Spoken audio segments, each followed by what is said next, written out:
So kind of tell us about this transgender bill in the State House. Well, I'll tell you, the General Assembly did the right thing because what we got to do is protect our kids. You know, that's our most precious asset. Are these little ones? They ensure future generations and everything like that. So why would we want to do irreversible damage? I mean, any one of your viewers who's ever been a parent knows that kids change their minds almost hourly. And those that aren't parents yet are probably young enough to know when they change their mind daily. So why would we do something that is so irreversible? That should be the last resort, if an option at all. And for those that are going through this questioning of what God has given them in terms of their biological sex, yeah, we need to show love. We need to show treatment. But we should focus on that and not this irreversible damage. And switching gears now to the abortion pill, I mean, that's kind of a hot button topic for everybody across the country. I don't know if you wanted to speak on that as well. Well, I'll tell you what, I will follow the dictates of the Supreme Court, and we will keep working on this issue. As Indiana's Attorney General, we defend life in our state, and I know Dan Cameron does as well. So, and on a recent press release you sent us, it is spring, which means severe weather season, Yes. and there are scammers taking advantage of those storm victims. Yeah, so of course storms are no stranger to this river valley, and so we want people to be prepared on both sides of the river. Although we can't stop the storms from coming, we can stop the scammers from coming. So here's some things to look out for. FEMA does not charge an application fee, so don't pay it. If someone comes to your door asking if they can do some service, really check them out. It could very well be a scam because the good contractors are all really busy right now. Little time to go door to door. So make sure they're bonded and insured, and don't take their paperwork for it.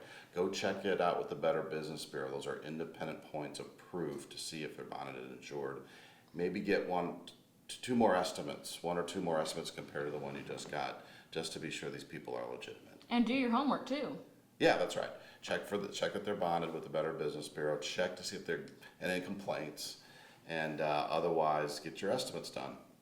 And another thing you're very passionate about is TickTock, and some schools are starting to ban TickTock on their campuses. Yeah, I think that's a good sign. This is basically the CCP coming into our country, stealing our data, spying on us. It's just not spy balloons. It's really through your phone right now. So you have data being taken off your phone if you're an adult, but then even crueler is this intentional marketing to children 13 years of age or so. And so we have sued them. We were the first state in the nation to sue them under Indiana's Deceptive Sales Practices Act because they're deceiving adults and children alike as to what the app actually does. Did you know within 30 seconds of your child getting on TikTok, they can be taught how to become a stripper, they can be taught how to access alcohol, drugs, fentanyl, things that can kill them. There's even reports of some of them being coaxed into suicide. And have you heard of any other states joining a lawsuit against TickTock? Yeah, depending on what their state laws are, right? So Indiana has a very good Deceptive Consumer Sales Act, and we have exercised it. I don't know if you would also want to speak on this about gun violence. There's been a lot of mass shootings in our country recently in Louisville. Yeah, exactly. And it's a terrible tragedy, and it's there seems to be an increase. It's a sign of the mental illness going on in our country, but we have to remember that we have a right, as manifested in our Constitution, as given by God himself. If you don't believe in God, that's okay. Natural law that says we have a right to defend ourselves, and the firearm allows us to do that. Then that's why the federal Constitution and Indiana's Constitution explicitly reserve that right to individuals. So taking away people's right to defend themselves won't address this mental illness that we're seeing right now. Only a strong family will. I think, does anybody else have anything? I think I got the final exam. It's great to be back in the region. We're here for Drug Take Back Day.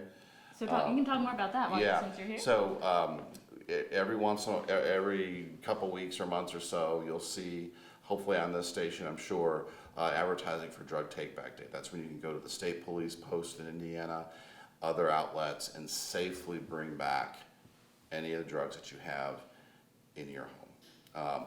Can't bring needles, unfortunately. We want to keep everyone safe that handles these things, but I just got done witnessing it at the state police post in Evansville, and it was a steady line of people bringing bags of medications back. Some have been collecting them for 30 years, one told me, and some just a few months. But it's no need to have those drugs around your house. Why? Because your kids or your grandkids can get into them. You may even attract a thief. Or a contractor coming into your home to do work on the inside might see those pill bottles and get anxious to take them. And we don't need any of that, so bring them back to your police post. We'll gladly take them. And so this is a great way too to help fight against the overdose crisis too. Exactly. You know, overdose doesn't come from fentanyl coming across the southern border. It can come from RX drugs that we have in our drawers, and it can really get people hooked on opioids, these other things. So get those things out of your house. They're nothing but trouble after your injury's healed up, and get them to a police station, and those officers, they'll take them back without any questions.